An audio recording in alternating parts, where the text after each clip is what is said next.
Et bienvenue à tous, très positif, j'espère que vous allez bien et moi également je me porte très bien. Aujourd'hui je vais vous partager une thématique également importante, la diversification précipitée des économies africaines, plus particulièrement l'économie de la République du Congo, risque de tuer ces économies ou risque de tuer cette économie. Une diversification précipitée de l'économie congolaise risque de tuer l'économie congolaise au lieu de la sauver.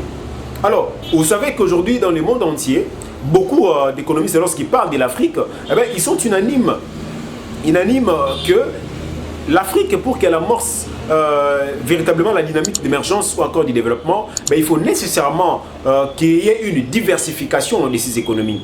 Je parle particulièrement des cas de la République du Congo. Ça veut dire que pour l'économie congolaise, pour s'amorcer la dynamique de développement, la majorité des économistes sont unanimes qu'il faut nécessairement qu'il y ait une diversification. Alors, vous qui êtes profane, la diversification de l'économie, c'est un concept qui signifie tout simplement que l'économie ne puisse pas dépendre d'une source ou bien d'un nombre limité de sources ou encore des secteurs qui sont créateurs de richesses. Mais que l'économie étende en fait le nombre de secteurs qui peuvent produire de la richesse, qui peuvent générer des moyens financiers pour elle, afin qu'elle fasse face justement au défi du développement, au défi de l'émergence, etc. Pourquoi? Tout simplement parce que grâce à la diversification, même si un secteur ou un certain nombre de secteurs sont pénalisés suite à un problème qui intervient à l'improviste, ça ne va pas en tout cas porter entrave au fonctionnement de l'économie, ça ne portera pas entrave à l'état de santé de l'économie. Pourquoi? Tout simplement parce que il y a plusieurs autres secteurs qui vont permettre à cette économie de pouvoir générer des moyens, de pouvoir générer ou créer plutôt de la richesse. Donc la diversification est un élément très important qui aide l'économie à faire face à beaucoup de problèmes. Maintenant, moi j'insiste que une diversification précipitée de l'économie congolaise risque de tuer l'économie congolaise. Pourquoi? Tout simplement parce qu'aujourd'hui, vous savez que l'État congolais fait face à une carence des moyens financiers pour pouvoir relever certains secteurs qui normalement sont porteurs, qui sont créateurs de richesses. Maintenant, face à ça, il y a un secteur très important parce que le gros lot des finances de la République du Congo provient du secteur minier. C'est le secteur minier qui est un secteur qui est en pleine expansion en République du Congo et donc qui aide d'ailleurs à financer en grande proportion les budgets de la République du Congo. Alors, comme je l'ai toujours suggéré, que l'on devrait commencer par une diversification, oui, mais une diversification qui soit comment? Qui soit verticale. La diversification verticale, ça veut dire quoi? Nous allons faire focus sur un seul secteur. Pour le cas de la RDC, nous avons déjà un secteur porteur, c'est le secteur minier. Alors, comment est-ce qu'on va diversifier ces secteurs? C'est très simple. Ça veut dire que, bon, j'ai dit simple, ça c'est du point de vue textuel, hein, mais dans la réalité, ça peut être ardu, mais ça vaut la peine de le faire. Donc, une diversification verticale, ça veut dire, dans ces secteurs miniers, qu'est-ce qu'on va faire? On arrête d'exporter à l'état brut. Bon, on ne va pas le faire en moins de temps. Ça sera progressif, c'est une opération qui va s'étendre certainement sur plusieurs années. On commence par installer au niveau local des industries de transformation.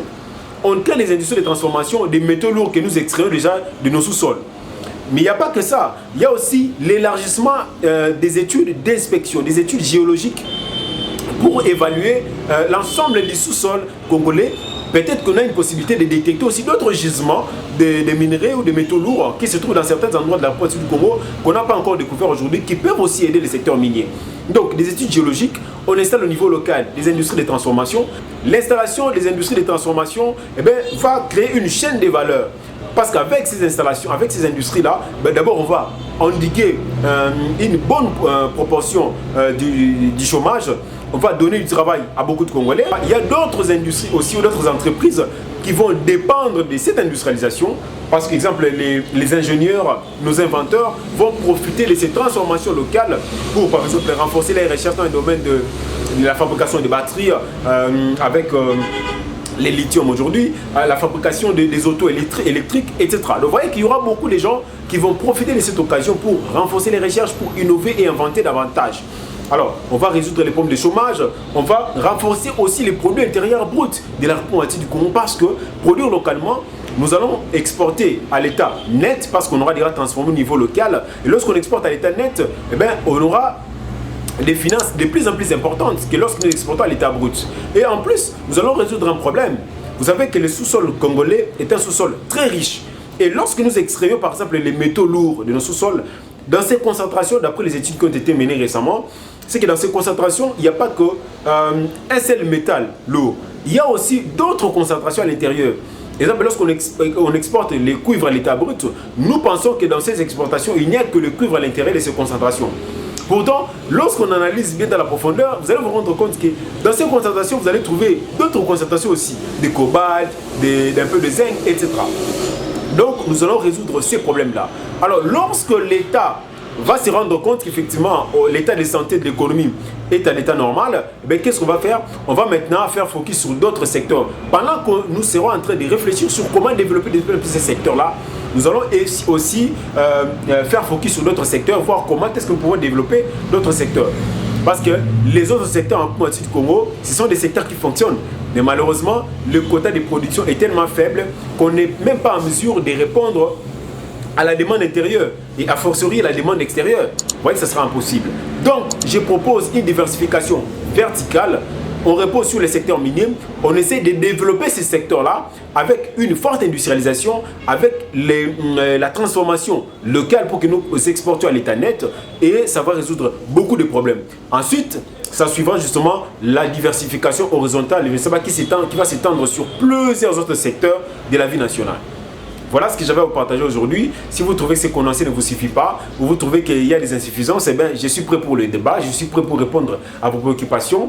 Quant à moi, je vous dis à la prochaine et merci.